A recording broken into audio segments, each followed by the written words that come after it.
vivo. Saludamos a la gente. Hoy no vamos a tener Google Meet porque estoy discutiendo con Google la franquicia.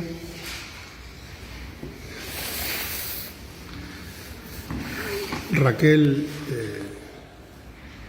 no puede venir hoy, mi ayudante, que es quien colabora conmigo facilitándome las cuestiones técnicas.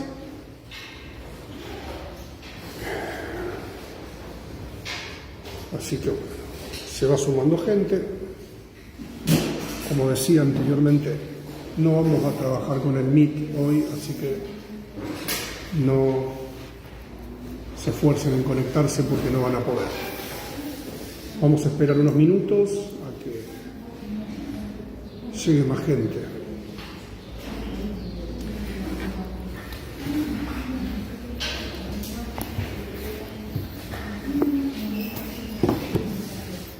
Hola, buen día.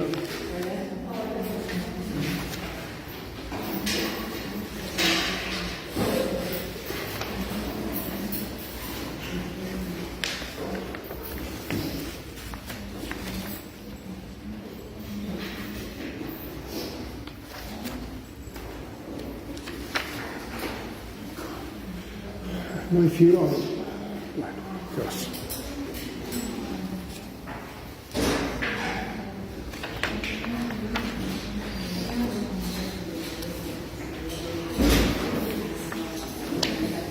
Buenos días.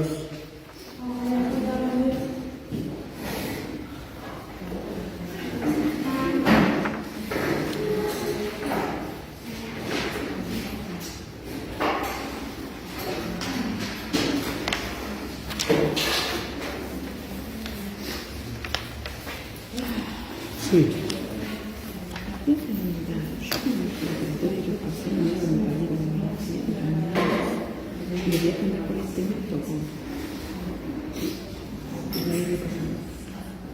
Bueno, pregúntame y ahí te respondo.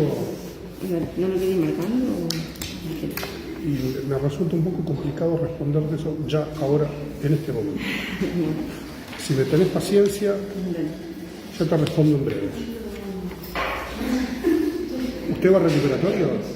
No, pero digamos que con los parciales de recuperatorio medio que me perdí de la unidad 2. Bien. Para ir adelantando. Sí, la unidad 2 la hemos trabajado de una manera, no como yo hubiera deseado, porque tuvimos un mes y medio sin clases, que era el tiempo que yo tenía previsto dedicarle puntualmente a esa unidad. Pero ahora le respondo. Deme un minutito, que estoy organizando una cosa.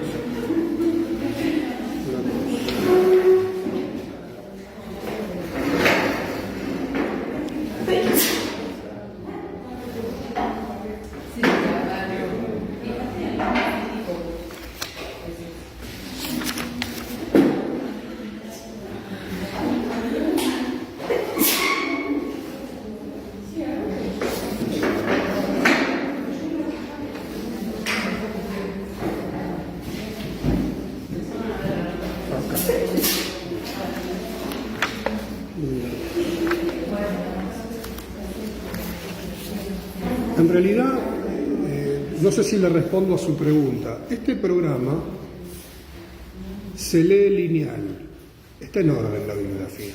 Usted sigue el orden bibliográfico. No todos los textos son trabajados exhaustivamente, sino que algunos son mencionados y la bibliografía es amplia, pero al menos lo que yo he intentado es darle un recorrido coherente. Si usted lee la materia de manera lineal, no va a tener problemas. Y tiene también las clases grabadas como para guiarse de manera tal que puede ir relevando cuáles son los temas. También están los mapas conceptuales de cada unidad. Entonces eso también le ayuda a usted a discriminar qué es lo principal de la asignatura, o por lo menos qué es lo que está relevado de los textos, porque a veces el cúmulo de información es elevado y hay que poder focalizar. El problema es que si uno segmenta tanto la bibliografía, queda descontextualizada. Pero, yendo puntualmente a su pregunta, hemos trabajado de alguna manera, como se viene pudiendo, todos los textos, y lo importante para mí es poder trabajar los enlaces entre las unidades. O sea, el enlace que vamos a tener entre la unidad 2 y la unidad 3, que es lo que estamos viendo, es en torno a la noción o al concepto de subjetividad, una teoría, por lo menos las nociones de las teorías, cómo es pensado el pensamiento, la inteligencia, la capacidad de representación, cómo esto es abordado por las distintas teorías de la subjetividad diferenciadas de otras teorías, como pueden ser en la actualidad la neurociencia contemporánea, la neurociencia dura. Para eso está el texto de Goleman, por ejemplo, que muestra, ha sido un bestseller en el que se expone el núcleo del pensamiento neurocientista contemporáneo, porque hablar del conductismo teórico de Watson y de Skinner es totalmente anacrónico. Es como si uno cuestionara o se criticase a Freud, por ejemplo, por el proyecto de psicología para neurólogos, un texto inicial del autor, que podemos decir que las ideas del proyecto están diseminadas por el conjunto de la obra, pero no tienen un retrabajo. Entonces, el enlace, o sea, lo que ustedes tienen que centrarse en la unidad 2 puntualmente, más que en los textos, es en las ideas. ¿Y cuál es el concepto? La complejidad de la noción de subjetividad. Los textos del titular de cátedra, en este caso, son una orientación, por lo menos, de qué es lo que hay que relevar. Entonces tiene el texto de la subjetividad como punto de fuga, tiene el texto pensamiento e inteligencia en el marco de la teoría de la subjetividad, y usted ahí va a abrirse a los otros textos en los cuales, por lo menos lo que yo he escrito, intenta concentrar conceptualmente las ideas principales para relevar en esta asignatura. Si no, la dispersión es muy grande. Entonces, yo les recomiendo, y esto debería ser así, al menos en mi modo de ver la vida académica, en todas las asignaturas. Es decir, poder de alguna manera plantear cuál es el recorte que uno está realizando. Y esto no va en detrimento de otras lecturas de ustedes, o de la riqueza que pueden encontrar en los textos, o las aperturas que promueven los textos. Entonces ustedes acá tienen un texto del titular que más o menos cohesiona textos que, si ustedes lo leen de otra forma, se les pueden presentar como muy dispersos. Entonces, si usted lee la subjetividad como punto de fuga, pensamiento e inteligencia, y después hay textos que van a basarse, los va a reencontrar. ¿Se entiende? Si usted lee los textos de Bleichbach, de inteligencia y simbolización, esas ideas están de alguna manera jugadas en los otros textos. O sea, una currícula es una estructura. El gran problema en toda asignatura de un ciclo superior es el vínculo que uno establece entre, o sea, los conceptos, las ideas y después los distintos desarrollos. La bibliografía son los distintos desarrollos, pero la unidad 2 lo que plantea puntualmente es que en una problemática tan compleja como el pensamiento, la inteligencia humana, si esto está en correlación con la naturaleza o es producto de un corte entre naturaleza y cultura, por ejemplo. Entonces, ¿qué teorías de la subjetividad de alguna manera contienen esta idea y cuáles directamente no? Porque frente a las problemáticas del aprender, esto es clave, porque determina un enfoque y no otro. Y que esto es totalmente vigente. El enlace con la unidad 3 ya nos ubica puntualmente en lo que es la clínica de las problemáticas del aprendizaje.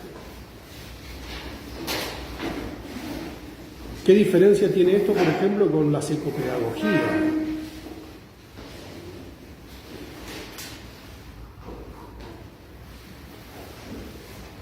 Entonces, el eje que ya está en fotocopiadora y debería estar subido al Drive, el mapa conceptual de la unidad 3, lo que ustedes van a observar que en todas las unidades se va a mantener esta tensión, me gusta hablar en estos términos, entre antropogenia y disciplina. O sea, esta idea que les planteo yo no es mía. Esto está en Freud. Esta tensión, llamémosle, entre la exigencia cultural y la exigencia pulsional. Freud lo plantea en El malestar en la cultura como esa suerte de gráfico asintótico, es decir, ese gráfico que nunca toca el eje y que siempre va a mantener una tensión entre la dimensión, llamémosle, pulsional, que atraviesa el proceso hominizante, antropogenia, y la exigencia cultural. En este caso, esta exigencia cultural fuertemente representado por el mundo disciplinar que rige la cultura moderna, pero no, como diría Silvia Bleismar, se superpone sin recubrirse. O sea, tampoco el mundo disciplinar recubre el conjunto de la cultura, pero podríamos pensar que establece cierta hegemonía cultural.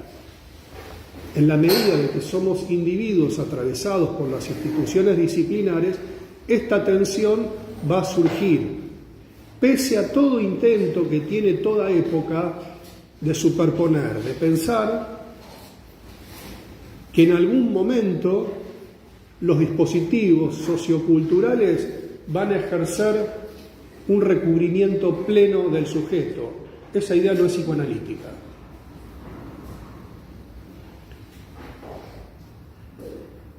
Y todo intento de lograr esa cobertura plena o no poder soportar de alguna manera esta tensión inherente al proceso hominizante mismo, vale decir, y repito, que la cultura no recubre todos los aspectos del sujeto. Es imprescindible para el proceso hominizante esta tensión, ahora nunca lo recubre plenamente, pero todo intento cultural de lograrlo recurre a un grado de violencia en nombre de las mejores causas que podemos tener. Y esto es válido para todo, por lo menos como concepción psicoanalítica. Por lo tanto, la ilusión civilizatoria, en la medida de que intenta recubrir todo aspecto del sujeto, incurre en un plus de violencia. El análisis institucional francés ha hecho escuela de esto.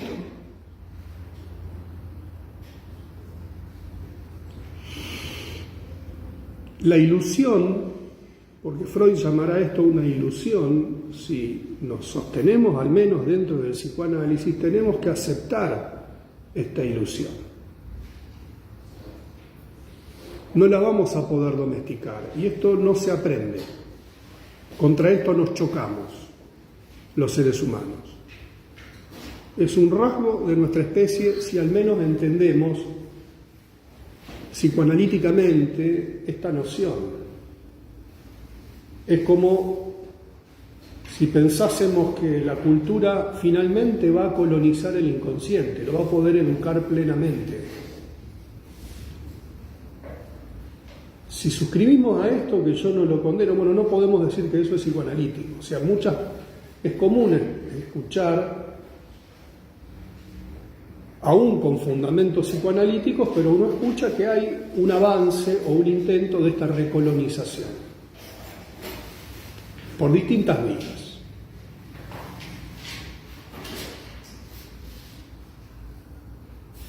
Bueno, por lo menos la obra freudiana en esto es contundente. Si ustedes toman un texto,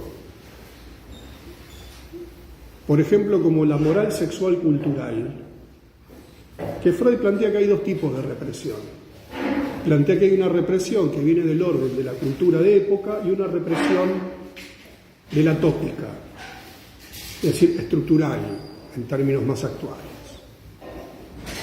Y también lo que plantea Freud en el mismo texto, algo que se sostiene hasta nuestros días, es que todo proceso o proyecto de remoralización, de establecer una supremacía moral, ética, incurre tarde o temprano en un proyecto de hipocresía social.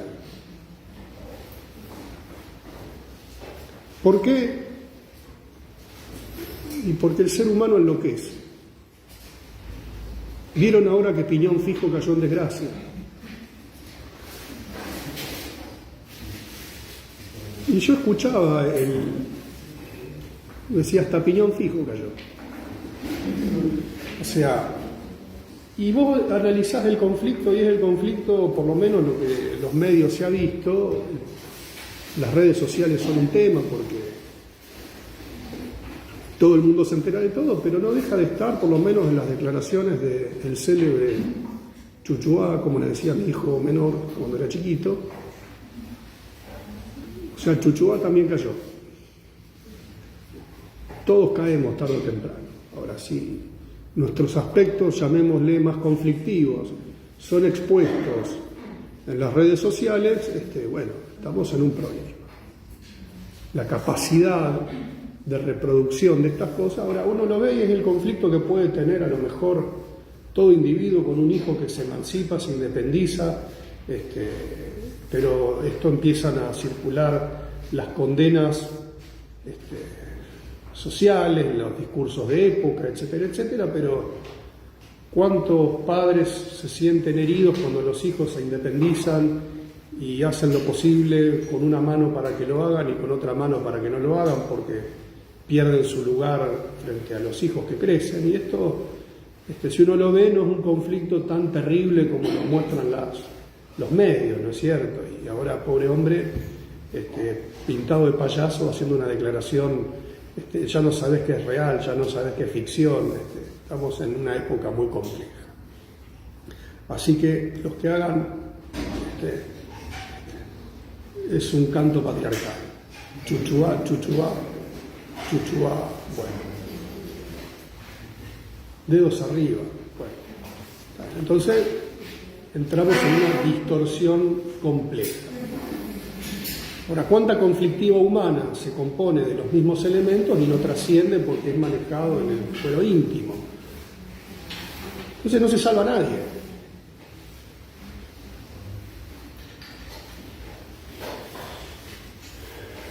Pero no importa, vivamos todos exaltados, que es más divertido.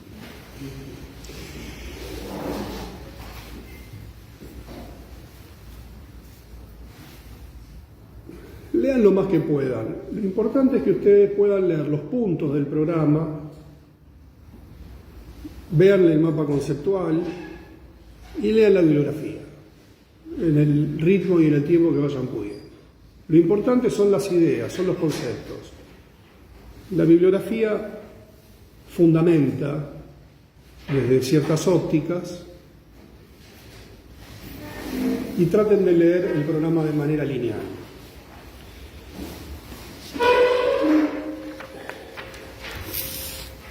Estamos haciendo entonces una transición, yo diría, entre la unidad 2 y la unidad 3. Y es interesante en inteligencia y simbolización, sobre todo en el primer capítulo, cómo Silvia Bleichmar progresa en su exposición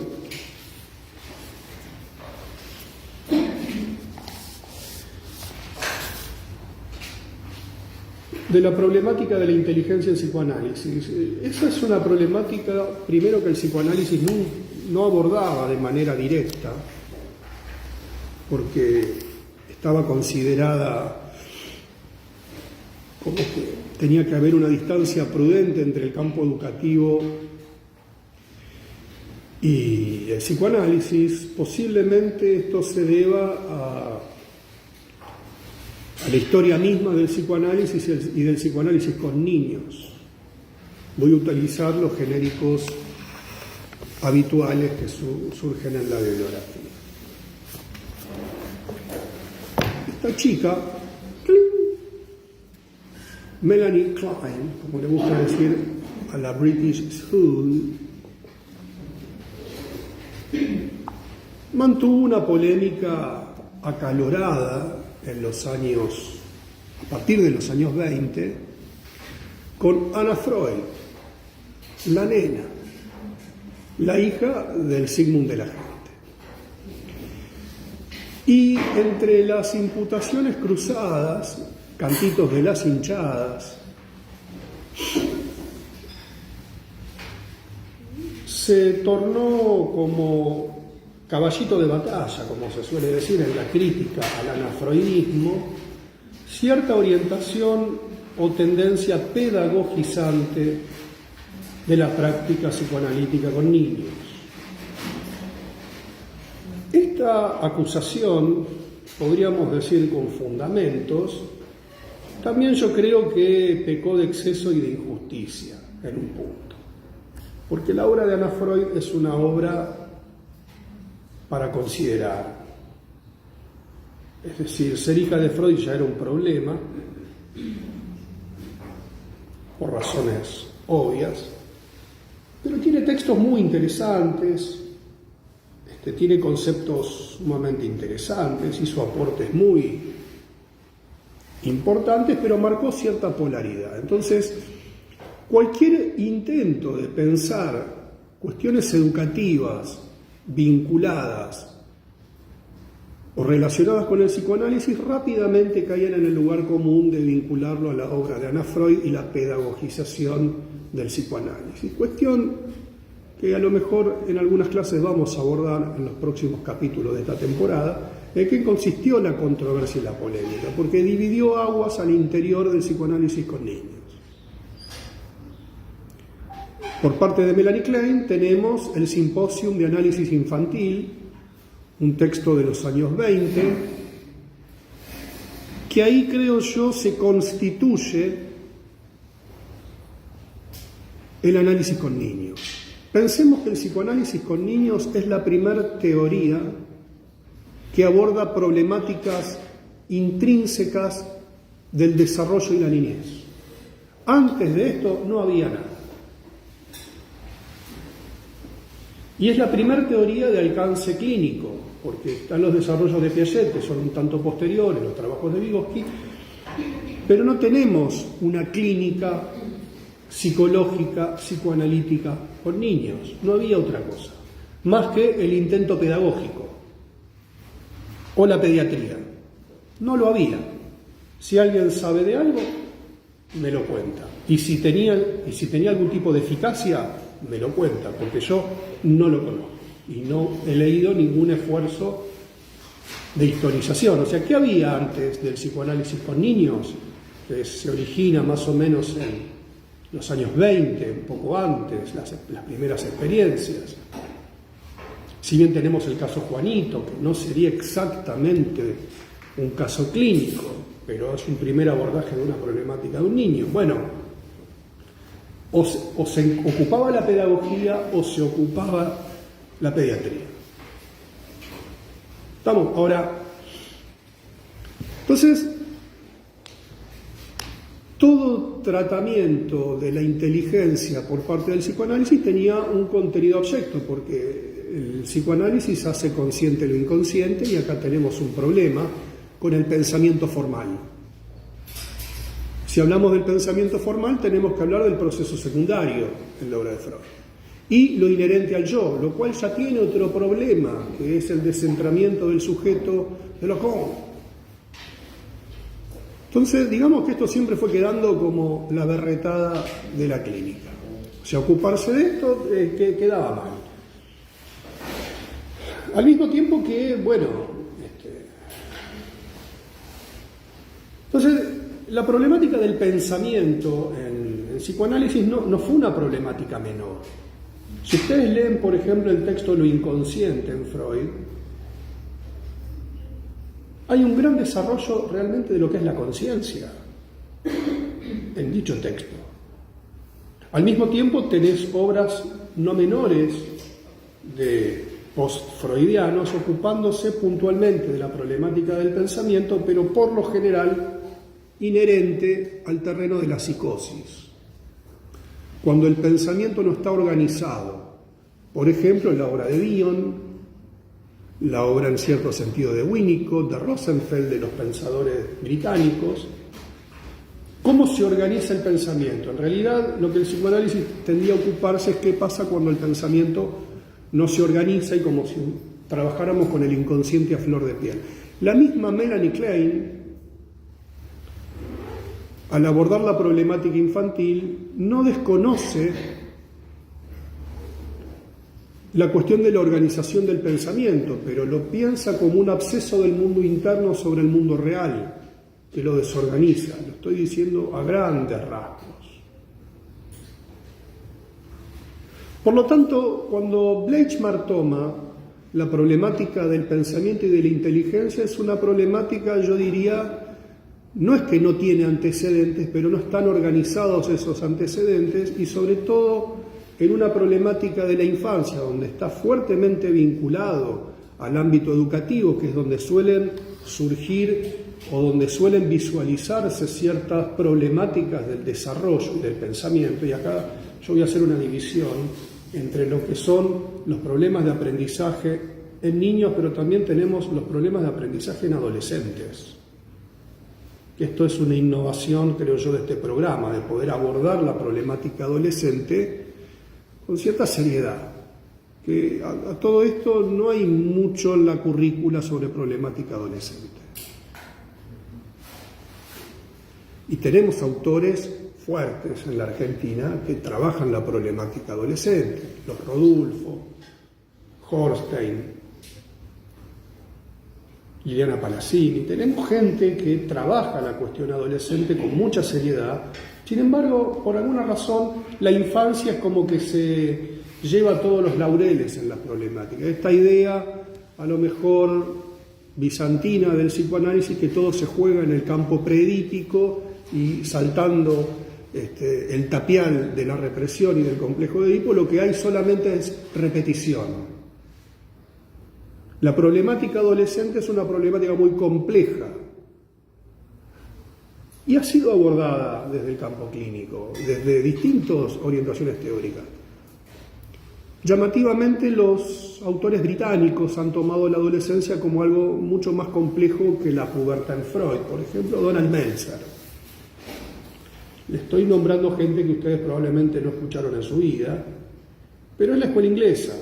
Del otro lado del Canal de la Mancha, los textos de Manoni, de Dolto. Pero los clásicos, por ejemplo, yo desconozco si Lacan ha trabajado la problemática adolescente. Puede ser que los ha trabajado porque siempre, como decía Leukovich, Lacan siempre dijo algo después. Yo solo sé que Lacan siempre dijo algo después. Pues sí, pero Lacan dijo, sí, pero después dijo tal cosa y tal otra. Sí, pero después, pero antes dijo esto. Bueno, tenemos entonces esta problemática. Bleichmar, desde los inicios de su obra, plantea la problemática de la inteligencia, del pensamiento y una preocupación también por lo que sucede en el campo educativo. En algunos casos, Bleichmar, pese a que probablemente sea la autora a quien uno más admira, esto no significa que tengamos que generar acá un campo de devoción de la autora y que todo lo que dice es maravilloso porque lo dijo ella. La obra de Bleichmar es una obra compleja, siempre queda bien decir compleja. Lleva sus años, tiene movimientos internos, pero se compone principalmente de 4 libros. El primero, Los orígenes del sujeto psíquico, que es su tesis doctoral dirigida por Jean Laplanche. Esto ya lo mencioné. Quiero situar a la autora, que es argentina como el dulce de leche y el mate y la virome y el trolebús. Es de acá. Oriunda de Bahía Blanca, se va a estudiar a Buenos Aires, estudia psicología, sociología. Se doctora en París 7, Laplanche le dirige la tesis y la tesis publicada es Los orígenes del sujeto psíquico, donde ella lleva al límite la teoría de la seducción generalizada de Laplanche, lo que Laplanche presenta en el coloquio de Benneval, junto a otras eminencias de la época, en un momento donde se vuelve a discutir el estatuto del inconsciente en una fuerte hegemonía del pensamiento lacaniano en Francia. Allí se reúnen, como quien dijera, un sector importante de la psiquiatría francesa y del psicoanálisis francés y plantean cuestiones muy serias. Yo agradezco la generosidad de Paulo Peusner, que encontró en su biblioteca el coloquio de Benneval y lo ofreció en PDF. Yo me lo copié como buen pirata y es un texto muy interesante porque yo conocía la versión de Laplanche que está en las problemáticas, no recuerdo bien en este momento cuál de las problemáticas, no está en la primera, que es sobre la angustia. Y bueno, ahí está el texto de ruptura inicial de Laplanche y Leclerc, donde sobre todo en el apartado 4 vuelven a cuestionar fuertemente la idea de inconsciente estructurado como un lenguaje. Y van a plantear, no ahí, pero sí en Vida y Muerte y Psicoanálisis, que digamos que es el gran texto de ruptura de Laplanche, la teoría de la seducción generalizada, que, entre otras cosas, es un cuestionamiento a su maestro de un retorno a Freud, mejor sigamos a Lacan. O sea, Lacan dijo, vamos a retornar a Freud, y en la primera rotonda dobló para un costado y hace una retraducción de la obra de Freud, sobre todo al principio con una fuerte influencia del pensamiento francés estructuralista, realiza otros aportes, pero Laplanche dice que no, que en realidad el camino freudiano es un retorno a Freud, hay que hacer trabajar la obra. Bueno, tiene una serie de, llamémosle, disculpen que lo diga de este modo, como de ciertos eslogans. Cuando digo eslogans son frases que después hay que ver si se corroboran o no con los hechos. O sea, un gran eslogan fue síganme, no los voy a defraudar. O sea, podría haber sido síganme, después veremos qué pasa. Si no me siguen, no los defraudo también. Podríamos jugar eternamente con las palabras, pero la historia se caracteriza después por ir más o menos encuadrando algunos procesos. Entonces, ese texto de Bleichmann, Los orígenes del sujeto psíquico, ella plantea la teoría de la seducción generalizada, el inconsciente como fundado, no está dado de los orígenes, y en ese mismo debate va a cuestionar fuertemente lo que ella llamará tres grandes apriorismos. Porque lo que está en discusión es el estatuto de la neurosis infantil y cómo ésta incide en la organización del pensamiento. Lo que ella no va a plantear, lamentablemente no lo podemos discutir con ella porque murió en el año 2006, es que Bleichmann evita mencionar una problemática del desarrollo. Pese a que ella en un diálogo lo podía mencionar, en los textos la idea de desarrollo no aparece, porque probablemente por un conjunto de cosas, convicciones epistemológicas teóricas, ciertos prioritos de no mencionar palabras que suelen disonantes al paladar negro del psicoanálisis, vaya uno a saber. La cuestión es que cuando hablamos de pensamiento también tenemos que incluir la idea de desarrollo, ¿no? A lo mejor no en el sentido positivista y lineal, pero el pensamiento es algo que se desarrolla. Es decir, una vez que se establece debe desarrollarse. Cuando ustedes entran a primer año de la facultad y se van o se gradúan en sexto, se supone que debería haber un desarrollo. Si bien su estructura no se modificó, pero se supone que debería haber un desarrollo.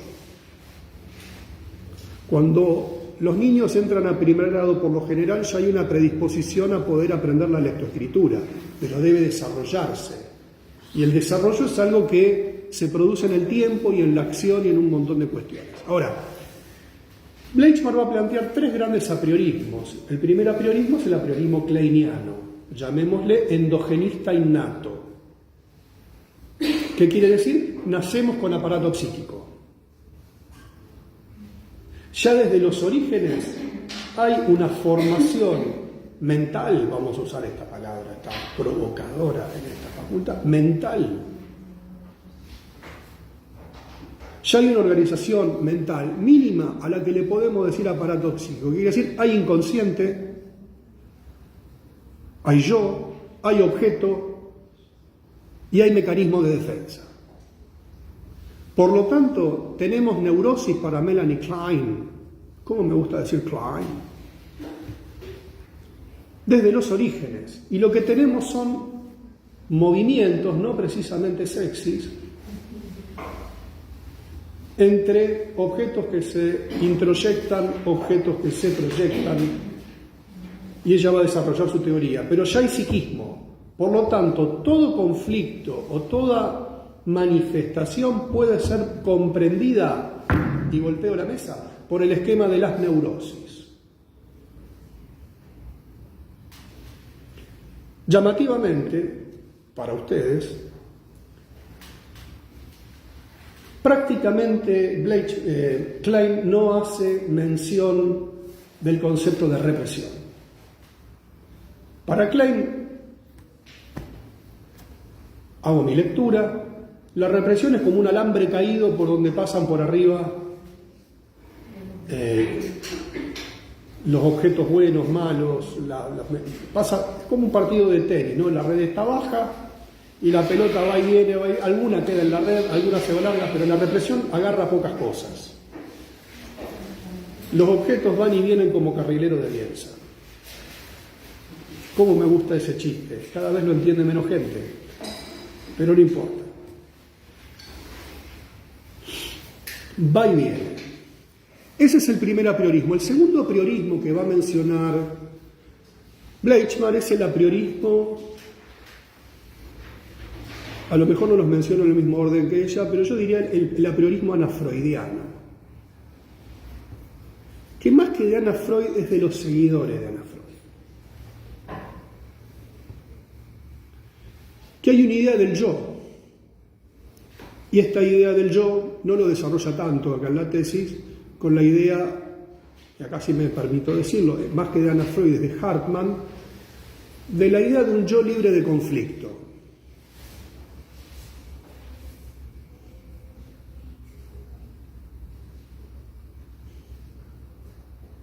Cuando desde la teoría freudiana el yo se caracterizaría por el conflicto.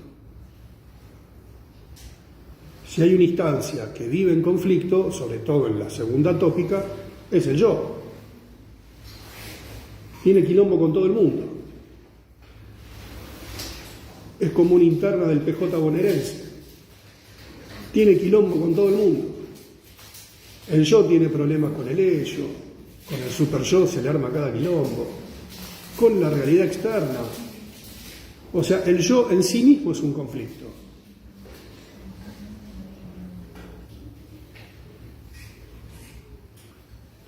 Pero esta idea de que el yo tiene un correlato con la adaptación, y esto, insisto, más que anafreudiano, es de los seguidores de Ana Freud y sobre todo de las escuelas anglosajonas, especialmente la norteamericana, que sigue la línea de Hartmann. El tercer apriorismo, porque lo estoy ubicando en un orden temporal, es el apriorismo, llamemos, propuesto por Lacan. Esta idea que la estructura se antepone.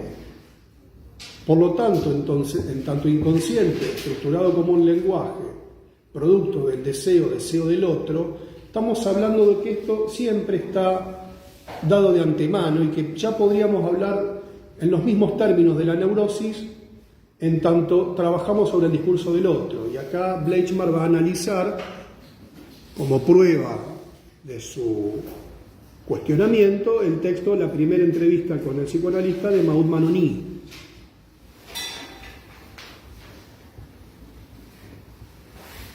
O sea, todos tendrían de alguna manera una parte de la razón o tienen sus razones y son obras sumamente fundamentadas, pero Bleichmar va a cuestionar este apriorismo, porque ella lo que va a plantear, siguiendo a Laplanche, es que no hay una idea de un inconsciente de los orígenes, ya sea en el discurso del otro, ya sea en los objetos internos o en el correlato del yo que pugna por adaptarse o hacia la adaptación, sino que estamos hablando, dirá Bleichmar, en distintos planos, primero que no hay un inconsciente desde los orígenes, sino que hay un inconsciente fundado a partir de, llamaríamos, la constitución de la represión originaria, y que esto no está dado desde el nacimiento, sino que el inconsciente es fundado, y que hay un funcionamiento del aparato psíquico previo a dicha fundación.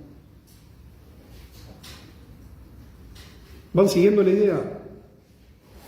¿Cuál es la diferencia entre Manoní y Anna Freud? Unas cuantas, le diría yo. Pero son opuestos, ¿no? No, está bien la pregunta que me hace, porque cierro este concepto, usted acuérdese de esa pregunta y me la hace después que yo termine de decir esto, porque si no me voy a dispersar más de lo que mi tendencia natural me genera. Más si salgo por la tele, imagínese. Bueno. Pero, por favor, hágame esa pregunta que es muy importante. ¿Qué estaba diciendo antes? Ya me perdí. Pero no es su culpa, es la mía.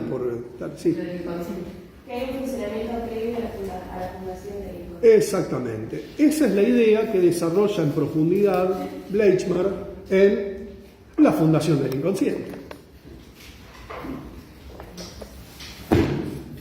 Que para mí es el gran libro de Sylvia Bleichmar. Si hay un libro de Sylvia Bleichmar que no puede leer, que no puede faltar en la cartera de la dama y en el bolsillo del caballero, es este. En el primer capítulo, Bleichmar va a trabajar un caso clínico de un bebé previo a la instalación de la represión originaria. ¿Qué quiere decir esto? Que el inconsciente es fundado, que no nacemos en el contexto de un proceso neurótico, sino que algo sucede en el proceso hominizante que viene a irrumpir el orden natural, y acá la complejidad de su teoría que vamos a ir entrando de a poquito, de a poquito. El otro punto, que no es menor, es que tenemos por un lado esta idea de que no hay un inconsciente de los orígenes, pero por otro lado, yo creo que el cuestionamiento a Anna Freud va en otra dirección, sino que el yo no tiene un correlato con la adaptación, sino que la adaptación es un proceso, en todo caso, secundariamente instalado, en donde el yo toma a su cargo la mantención tanto de la vida como de la cohesión identitaria, y que éstas pueden entrar en conflicto. De aquí tenemos dos conceptos clave de Bleichmar, que es lo autopreservativo y lo autoconservativo. No nacemos con una tendencia a la mantención de la vida. Podríamos decir que el ser humano, ya lo decía Freud tempranamente, es un ser en los inicios poco apto para la subsistencia. ¿Puedes repetir cuáles son las dos cosas que yo tomo a su cargo? La función autoconservativa, que es la mantención de la vida, y lo autopreservativo, que es lo que cohesiona la vida identitaria. Ahora, ¿cómo funciona el aparato psíquico previo a la constitución de la represión originaria? Solo Dios lo sabe. Y es un secreto que Silvia se llevó a la tumba. No, mentira, estoy payaseando. Funciona, dice Bleichmar, de modo convergente con los desarrollos freudianos del proyecto de psicología para neurólogos. Y Silvia parte de allí y va a tomar los textos, yo diría, proto-psicoanalíticos de Freud. Carta 52,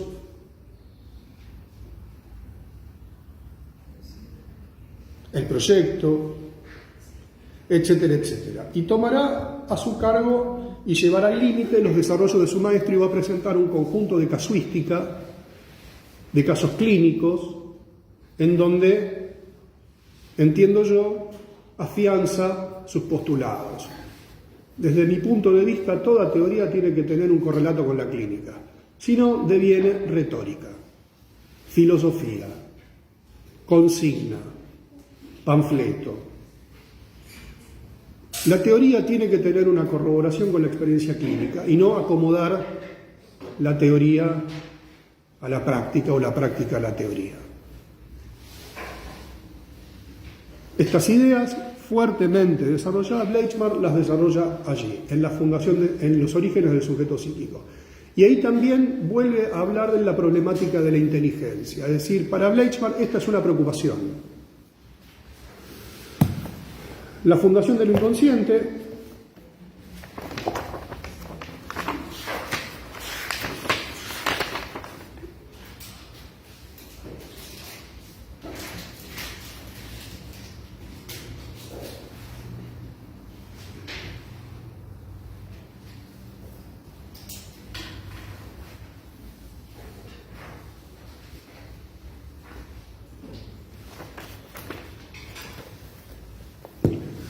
es un texto donde va a plantear este funcionamiento previo. Después hay otro texto que son unas conferencias que ella publica titulado Psicoanálisis y Neogénesis, en donde nuevamente abordará y complejizará las ideas de la fundación del inconsciente, va a trabajar puntualmente el concepto de inteligencia en psicoanálisis.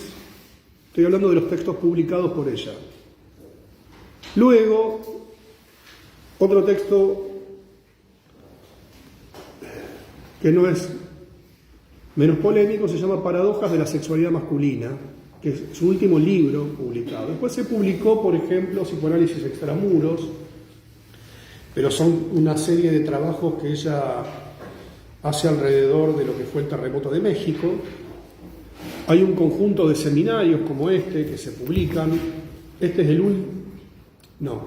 está Inteligencia y Simbolización y la Constitución del Sujeto Ético, que son dos seminarios que Silvia alcanza a revisar previo a la publicación, y después se han publicado otros que ella no revisa.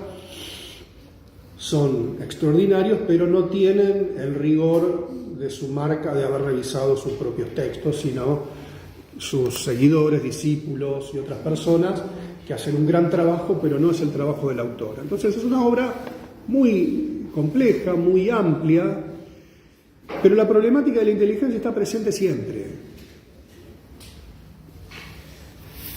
Probablemente quien aborde de manera más directa es Inteligencia y Simbolización. Recientemente se publican unas conferencias que dictó Aportes del psicoanálisis para una teoría de la inteligencia. Y para hacerla simple, Bleichmar va a plantear que el inconsciente es una condición del pensamiento y de la inteligencia humana. A diferencia de lo que se ha planteado en otros desarrollos, como pueden ser los de Alicia Fernández, por ejemplo, Sara Paín y otros textos de la psicopedagogía clínica o de otros autores, donde se plantea que el inconsciente, más que ser una condición del pensamiento, es un obstáculo en cuanto genera un síntoma que afecta el pensamiento y la inteligencia. Esto no es que no sea cierto, pero es tomado, llamémoslo, desde una corriente psicopatológica. ¿Por qué hago todo este gran prolegómeno? Y a lo mejor a ustedes esto les importa poco, porque por años solamente estuvo en la bibliografía Aportes psicoanalíticos para la problemática cognitiva, que es una conferencia que da Silvia Bleichmar en los años 90, que condensa el momento de la escritura de la fundación del inconsciente, pero solamente leyendo ese texto no se entiende su teoría. Y decimos como un mantra: el síntoma hay un yo constituido, en el trastorno no hay un yo constituido, y no entendimos nada. Lo decimos, lo repetimos, pero no lo entendemos. Y esto, disculpen, acá hago un pequeño paréntesis y ahora me calenté. En nuestra facultad cada vez se aprende menos psicología. Y los psicólogos tenemos que saber psicología. Psicoanálisis, psicología. Principalmente.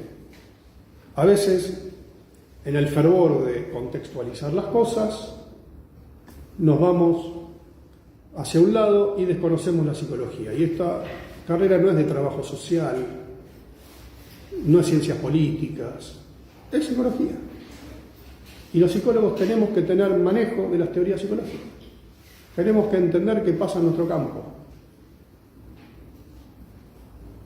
Y cuando más nos desviamos, más perdemos y otros usurpan nuestro campo. ¿Vieron? Disculpen, me voy al carajo, no importa. Ya no me importa más nada.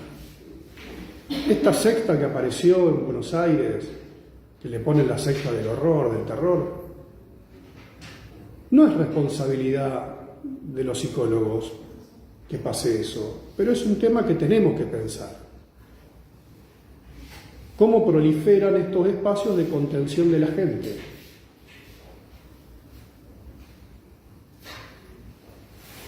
O sea, la gente que concurre a ese tipo de espacios son personas desesperadas.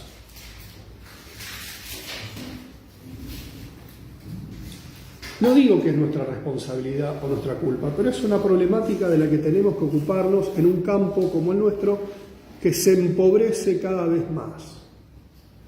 Entonces, repetir conceptos convertidos en eslogans no estamos ayudando. Tenemos que profundizar las teorías, tenemos que formarnos más.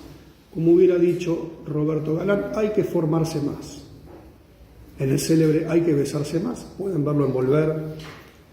En YouTube van a saber de lo que les planteo. Hay que formarse más.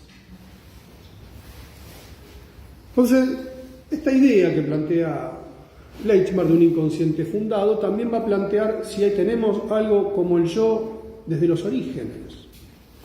Entonces, no me olvide de su pregunta.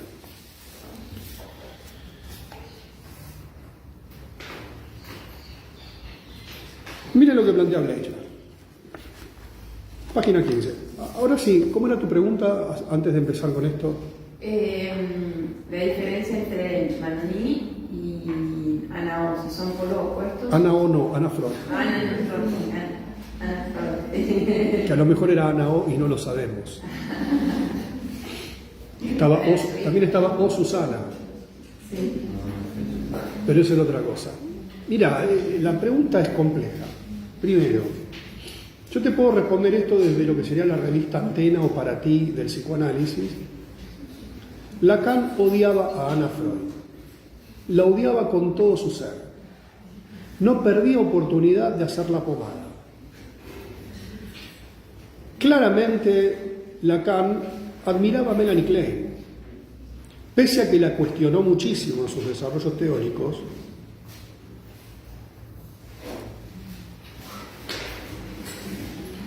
en la polémica Ana Freud-Melanie Klein, claramente, Lacan opta por Klein. Porque odiaban a Freud incluso por cuestiones personales. Esto Rudinesco lo plantea en el libro Lacan, uno que está Lacan tomando sol en la tapa, con un habano, un winner total, el Jack. Si quieren después les cuento por qué lo odiaban. Pero Dolto era muy amiga de Ana Freud. Ahora, Ana Freud jamás hubiera suscrito, creo yo, a una idea estructural del lenguaje. Ana seguía las ideas del padre casi al pie de la letra, pero con una concepción fuertemente lineal y del desarrollo. Primero el proceso primario, primero el proceso secundario. No podemos hablar de transferencia o de conflicto neurótico hasta el sepultamiento del complejo de Edipo. Era muy estructurada en eso. No como un lenguaje, precisamente. Tiene una teoría muy interesante de las líneas de desarrollo, tenía una concepción muy fuerte de la normalidad y patología, era muy médica en algunas cosas, Ana Freud. Dolto suscribía fuertemente a las ideas de Lacan, en ese aspecto. Ahora, tenían muchas cosas en común. Por ejemplo, Ana Freud es la creadora, de alguna manera, del trabajo con los padres. Porque Ana Freud lo pensaba no desde una fantasmática trascendental de cómo la fantasmatización materna, del discurso materno, constituía la cría humana, sino que ella lo pensaba como una idea de ambiente sano. Porque Ana Freud, por lo menos en la primera generación de posfreudianos, tenían una fuerte convicción ilusoria de que el psicoanálisis mejoraría a la sociedad. Porque había descubierto ciertos aspectos, ciertas represiones innecesarias, etcétera, etcétera, y que iba a mejorar a la sociedad y a la humanidad. Esa convicción la tenían. El psicoanálisis como un proyecto, llamémosle emancipador, si se quiere, etcétera, etcétera, pero tenía una fuerte convicción de esto. Y Ana Freud trabajaba mucho sobre los estudios de sus colegas, tanto del campo psicoanalítico como fuera del psicoanálisis. Si ustedes leen la obra de Ana Freud, está llena de citas a sus contemporáneos, a la misma Klein, etc. Klein no citaba a nadie, salvo a sí misma, a veces, o a otros colegas para hacerlos puré. A Fenniker le da para que tenga, a Ana Freud le da para que tenga, o sea, era bravísima Klein. Ahora, François Dolto, podríamos decir que era más anafreudiana de lo que los lacanianos reconocen en un montón de aspectos, pero al suscribir, digo yo, a una concepción del inconsciente más similar a la de Lacan que a la de Freud, ahí hay una diferencia, por lo menos a mi modo de ver, no menor. No es lo mismo plantear el discurso que el ambiente. Es un debate bastante profundo. No sé si le he respondido. Sí. Bien, dice Bleichmann, página 15. Ustedes saben que es inevitable mantener la relación existente entre el concepto de inteligencia y el concepto de operatividad en lo real, vale decir, entre el concepto de inteligencia y la posibilidad de producir transformaciones en el mundo circundante, o establecer tipos de relaciones con el mundo circundante, de las cuales el conocimiento es un aspecto central. O sea, Bleichmann no desconoce que la inteligencia tiene que tener algún tipo de operatividad.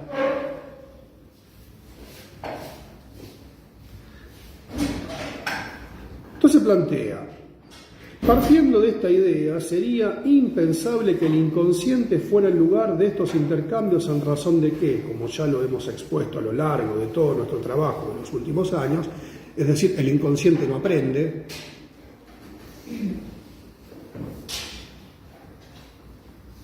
el inconsciente debe ser pensado en el marco de una intencionalidad radical. O sea, el inconsciente no tiene ninguna intención previa más que descargar.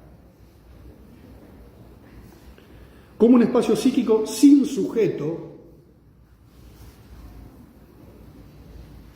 ¿Escucharon esto? Como un espacio psíquico sin sujeto y, en virtud de ello, que se sostiene al margen de toda adaptación.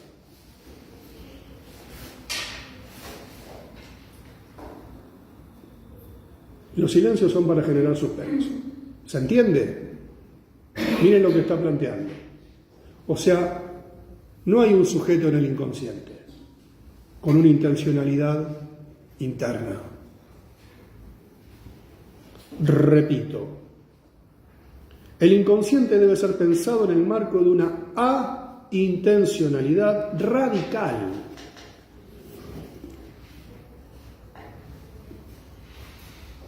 La palabra radical acá es contundente. Como un espacio psíquico sin sujeto y en virtud de ello que se sostiene al margen de toda adaptación.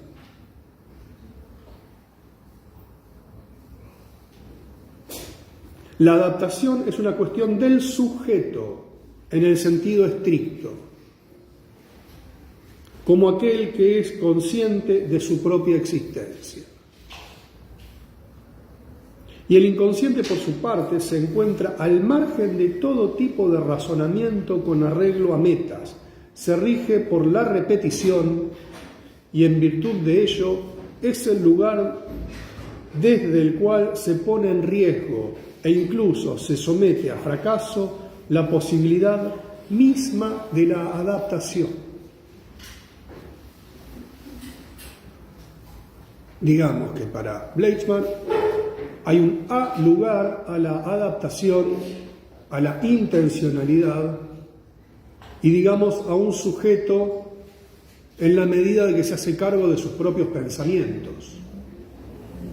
O sea, el inconsciente es descarga. Sigue Bleichmann. La inteligencia no puede ser definida del lado del inconsciente. Chan, chan, placa de crónica. Ya lo tengo. Tan, tan, tan, tan, tan, tan. El inconsciente no puede ser definido del lado, la inteligencia no puede ser definida del lado del inconsciente. Seguimos informando.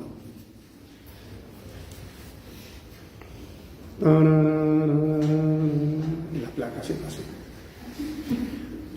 Es muy bueno. Crónica es muy buena. Nuestra primera preposición, llamémosla así, consiste en afirmar que la inteligencia, entendida como proceso de adaptación, de planificación y coordinación de conductas con arreglo a metas, no puede ser definido del lado del inconsciente. O sea, afirma lo que decía anteriormente, está en otra letra, como para que quede claro.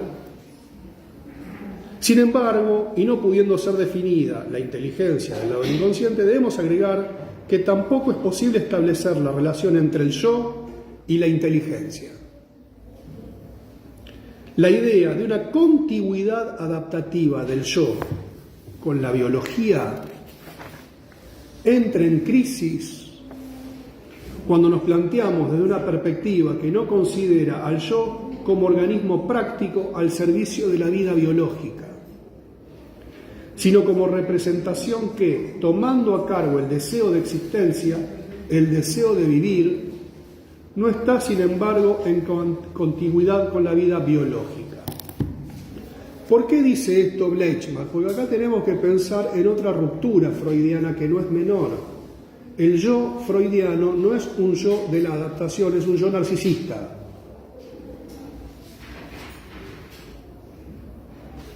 Otra placa de crónica. Último momento. El yo freudiano no es un yo de la adaptación, es un yo narcisista. Tan, tan, taran, tan, tan, tan, tan, y la placa, sí. Con esto discute con contundencia la idea de un yo correlato de la adaptación. Por lo tanto, la inteligencia humana no estaría dada como una cuestión, llamémosle, innata, salvo lo que podríamos pensar algún vestigio de la inteligencia animal en nuestra especie. ¿Qué podríamos pensar los reflejos, los instintos? Sí, cierta carga genética.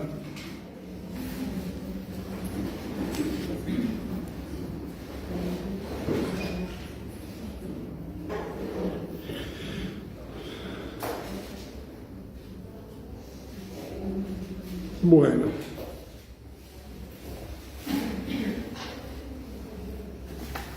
Plantea más adelante.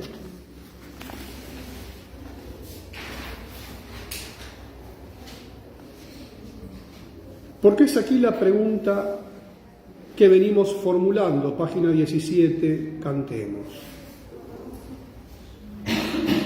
¿Qué clase de contigüidad hay entre estos dos tipos de inteligencia, entre la inteligencia animal y la inteligencia humana? O sea, en esto Bleichmann no descarta este vapuleado concepto que dentro de todo los seres humanos no dejamos de ser animales, en tanto somos materia viva. No somos seres celestiales, producto de la creación. No dejamos de ser seres vivientes en ese sentido, como decía Castoriadis. Habida cuenta de que la inteligencia natural de la cría humana, antes de la intervención sexualizante que ejerce el semejante, subrayen intervención sexualizante, porque esta idea es clave, acá va a estar la teoría de la seducción generalizada, es inteligencia animal, tanto en sus logros como en lo que se ha dado en denominar sus desfallecencias, en la debilidad institucional que sostiene la fetalización. Leí mal. Disculpen. Habida cuenta de que la inteligencia natural de la cría humana, antes de la intervención sexualizante que ejerce el semejante, es inteligencia animal, tanto en sus logros como en lo que se ha dado a denominar su desfallecencia, en la debilidad instintual que sostiene la fetalización.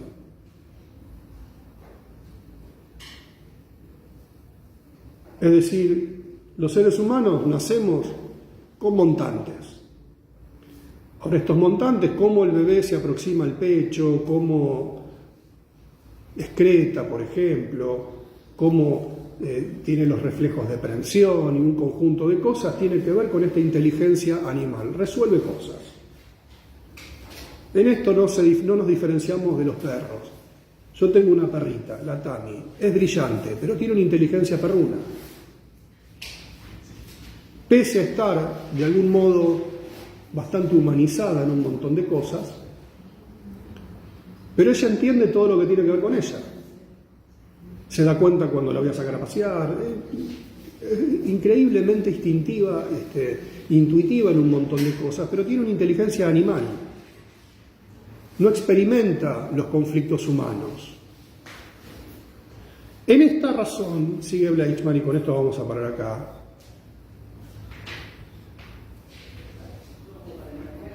es en razón de esto que no debemos descartar el concepto de inteligencia animal biológica, pero ubicando sus coordenadas, plantearlo no sólo como el efecto de una serie de montajes adaptativos innatos, sino también como una posibilidad de un aprendizaje definido por fines prácticos, lo que se conoce como adiestramiento, que ciertas corrientes de la psicología actual proponen como una terapéutica de modificación conductual ante patologías graves de la infancia, desconociendo que allí el meollo mismo del despojamiento de toda subjetividad posible. Leo mejor. Que ciertas corrientes de la psicología actual proponen como una terapéutica de modificación conductual ante patologías graves de la infancia, desconociendo que está allí el meollo mismo del despojamiento de toda subjetividad posible. Es decir,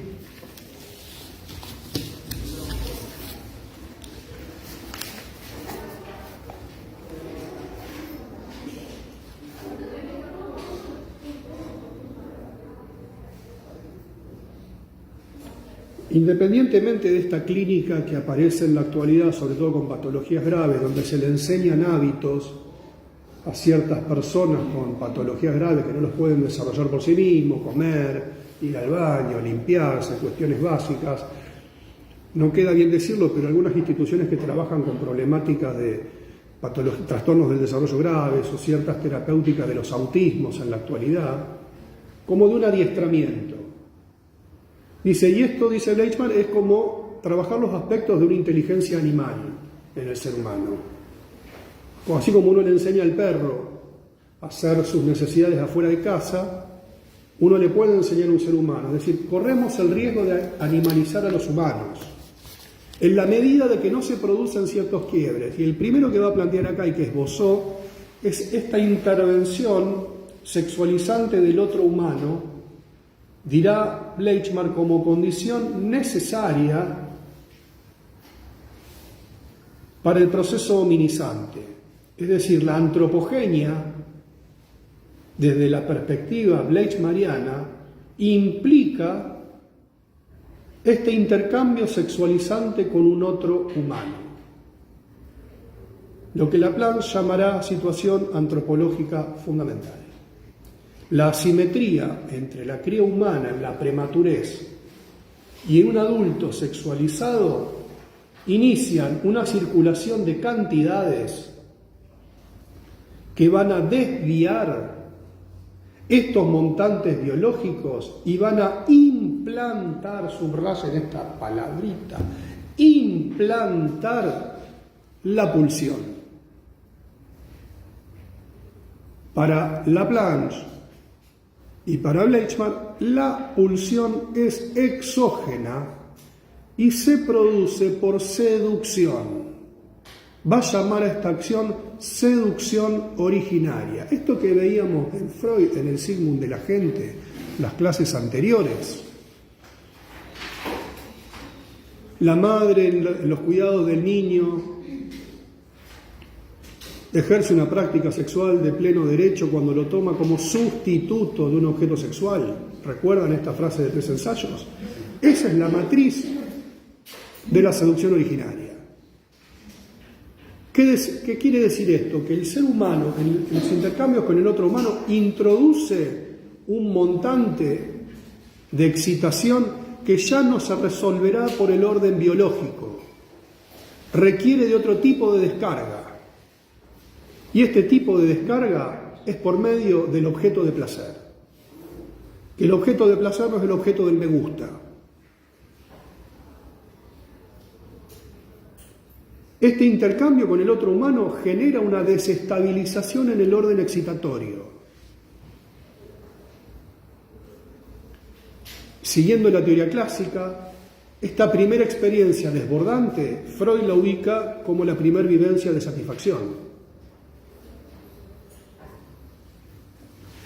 Si esta intromisión no es la palabra correcta, pero si esta intervención del otro, esta implantación por parte de la sexualidad del otro humano, que tiene un primer efecto traumático, es el movimiento inicial del proceso antropogénico. Y precisamente se da no en un paso hacia la adaptación, sino en un paso hacia la desviación de toda finalidad biológica y de existencia. Esta es la gran paradoja, que lo que funda la vida representacional, mental, lo que fundará a posteriori la inteligencia humana, no es un paso adaptativo, sino todo lo contrario.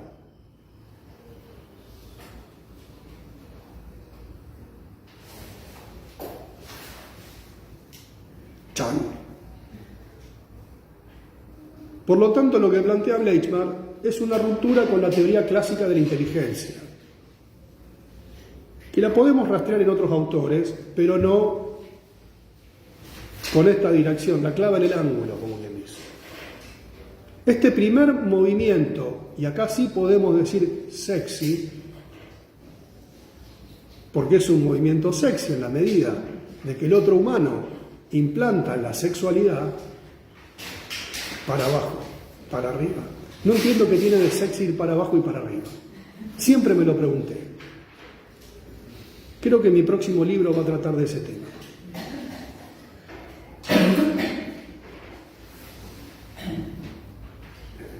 La sexualización de la cría es lo que desvía, pervierte, irrumpe como primer acción hominizante. Es decir, la primera acción hominizante no es un encarrilamiento en el proceso adaptativo, sino una desviación,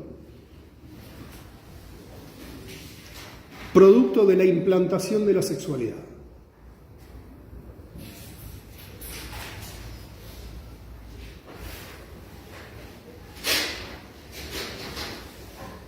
Contundente, ¿no? Está acá. No inventé nada.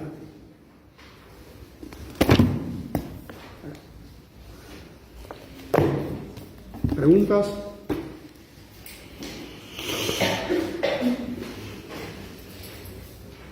¿El libro rojo cómo se llama?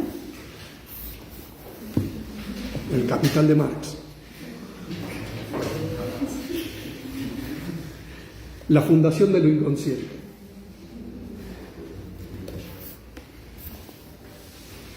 Acá hay una pregunta. La pregunta me pareció que era acerca... recapitulado. Bueno.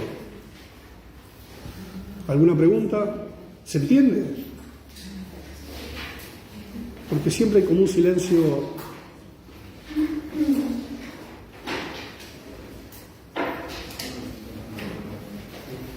Bueno, nos vemos la próxima. ¿Firmaron una hojita de asistencia?